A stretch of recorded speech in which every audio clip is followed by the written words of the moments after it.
प्रश्न 11, एक ग्राम्य विस्तार में खाद का उपयोग और मक्के की उपज के बीच के संबंध जानने के लिए निम्न सूचना एकत्रित की गई है। इसे x कहेंगे, इसे y कहेंगे। उस पर से खाद का उपयोग और मक्के की उपज के बीच सहसंबंध गुणांक ज्ञात कीजिए। ओके, तो यहाँ पर n बराबर है 6। x बार ज्ञात करने का सूत्र होता है सिग्मा x अपॉन में n। सिग्मा x का मतलब है इन सब का टोटल, ओके, और सिग्मा y का मतलब होगा इन सब का टोटल। ठीक है, तो सिग्मा x का टोटल है 8.6, n है 6, इससे कैंसिल करेंगे तो आएगा 1.433।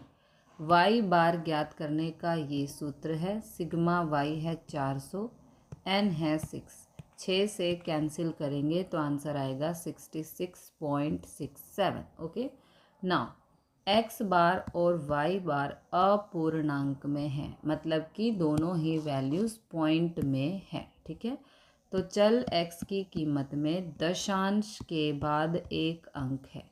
यहाँ पर जो 1.433 आया है इसे हम 1.4 ही कंसीडर करेंगे। ओके, तो दशांश के बाद का मतलब होता है पॉइंट के बाद एक नंबर है। ओके, इसलिए पूर्णांक बनाने के लिए 10 से गुणा करेंगे तो a बराबर 1.4 और b बराबर 65। ये जो 66 है इसको हम 65 लेकर y को 5 से भाग करेंगे, क्योंकि देखो जो y की वैल्यूज़ हैं ये सभी 5 से भाग होती हैं। ओके, तो इसलिए हम y को 5 से भाग करेंगे तो कोएफिशिएंट ऑफ x हो जाएगा 1 और कोएफिशिएंट ऑफ y हो जाएगा 5, लेकर नया चल निम्नानुसार प्राप्त करेंगे। ओके, इस तरह से u के लिए tan x minus a upon में 1 करेंगे, कोई फ़र्क नहीं पड़ेगा, तो tan x माइनस 1.4।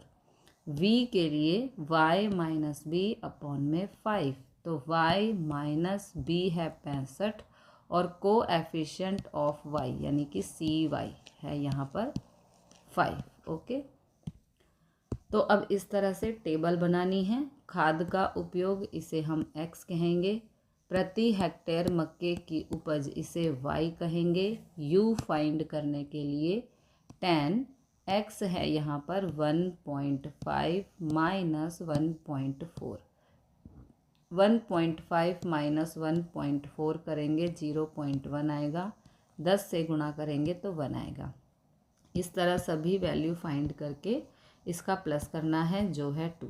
ओके, फिर v फाइंड करने के लिए y है 60 माइनस 65 अपॉन में 5 करेंगे तो -1 आएगा। इसी तरह सभी वैल्यूज़ फाइंड करके इनका सम करना है जो है 2। फिर uv यानी कि इन दोनों की गुणा करनी है, यहाँ पर लिखना है और फिर सम करना है। फिर u स्क्वायर यानी कि इन सभी वैल्यूज़ का स्क्वायर करके यहाँ पे लिखना है, फिर उसका टोटल करना है जो है 104। फिर v स्क्वायर इन सभी संख्याओं का वर्ग करके यहाँ पे लिखना है, फिर टोटल करना है जो है 70।